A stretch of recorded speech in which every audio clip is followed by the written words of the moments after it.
wholly interactive menus, Batman. To the Batmobile. This could be the break we've been looking for.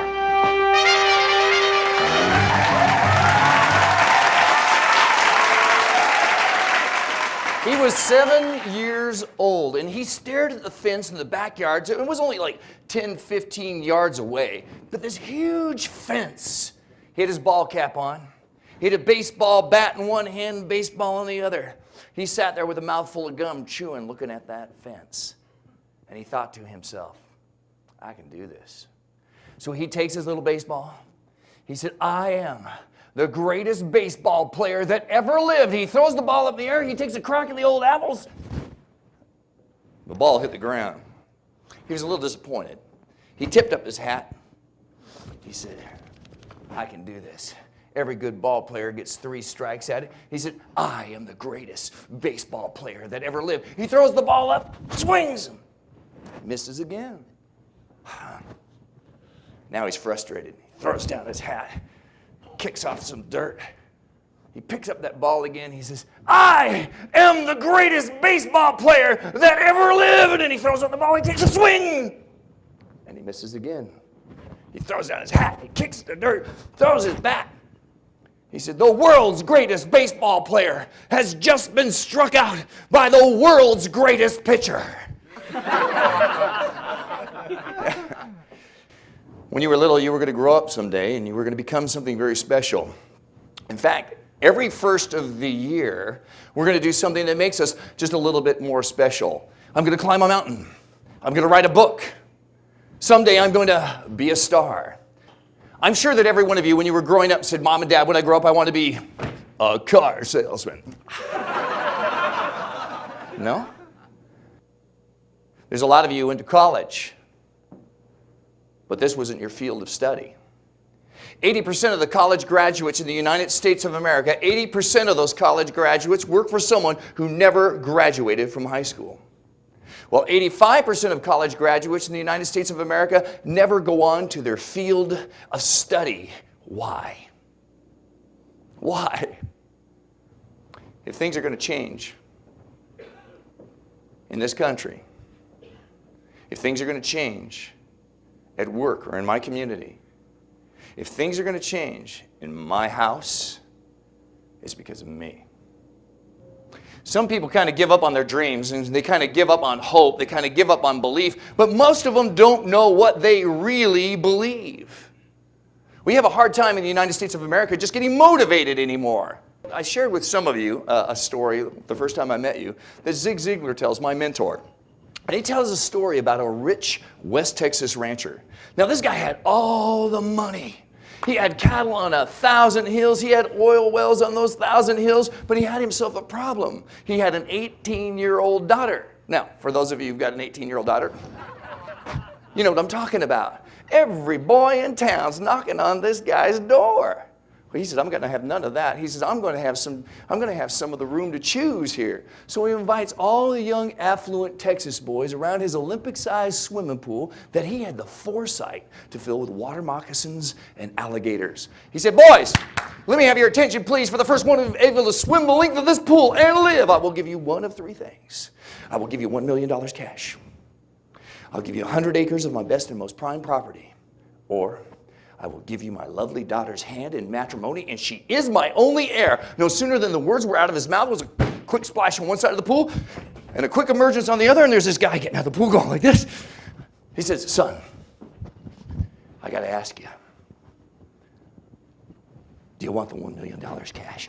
He's going, no, sir. He said, do you want the 100 acres of my best and most prime property? He goes, no, sir. He says, son, I must assume then you want my lovely daughter's hand in matrimony. He goes, no, sir. He says, boy, what do you want? He says, I want to know the name of the dude who pushed me in the pool. He was motivated by what? By fear? He was motivated by fear. There's a lot of you in this room that have never chosen this as a career. In fact, most of you got into it as a crossroads career. You were only going to do it till something better came along, till you were discovered. What you discover is you can be lazy and kind of survive. Yeah. Hey, if the shoe fits, wear it. This is not meant to offend. It's meant to make us take a look at everything that we're doing in business. Oh, and personally too. For example, when you go to work, most people don't go to work with a plan. Most people in this business don't go to work with a plan. Most of you in this room are surviving from paycheck to paycheck. Today you can effectively make a change. Oh, come on, Robbie, that's cliche. Today, because you say so, if you can change your mind, if you can change your thoughts, you could change your behavior. This is a great career. This is the second largest purchasing decision that the average American makes every 3 to 5 years. Now, when I first met you, and I think most of you, not all of you were there, we talked about lucky, getting lucky in life. Lucky's a horse in a horse race. Now, if you remember this, it sounds like this. Here comes Lucky. He's coming around the track. He wins by a quarter. Lucky doesn't win by a quarter of a mile on a quarter of a mile track. He wins by what? If he wins by a nose, if Lucky wins by a nose, is he genuinely faster than the second place horse? If all he did is stick his nose out there, is he faster than the second place horse? Yes or no? He's not really. He's not really. See, they're neck and neck, they're neck and neck, they're neck and neck. Okay? And he stuck out his nose. And he succeeds because he just sticks out his nose. So you mean to tell me that he was willing to do what the other guy wouldn't do? Not couldn't do, but wouldn't do. More than likely, you've never chosen to be excellent at what you're doing. We're all studs. We're all studettes. But we'll blank. You think you sell 8, 10, 12 units a month, we think we're something. 15 or 16, we think we're something. I'll tell you when you're something. You're something when you come to work with a plan and you work your plan and you sell something every day because you know what? You're the real product. God only made one you. I got to ask you a question.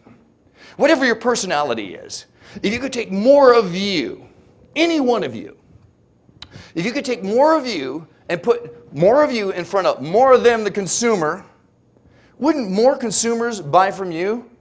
Yes or no? Okay, remember the question I posed to you when we first met?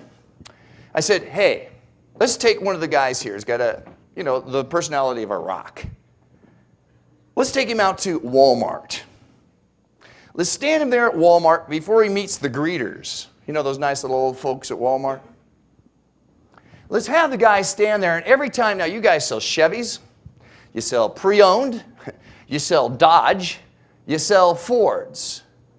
But if every time you saw a Ford or a Chevy or any kind of client like that or a potential client, somebody drive up in a Ford vehicle, and you happen to work at the Ford franchise, if every time you walked up and said, hey, we might be interested in buying your car. Hey, would you like to buy a brand new car? Hi, I sell cars. Would you like to buy one? If that was your only game. So if all you did is spend 8 hours a day standing in front of a Walmart, passing out your cards, taking numbers, do you think that you could find somebody in 8 hours if you concentrated just on the products that drove into that parking lot that you happen to sell or offer them service?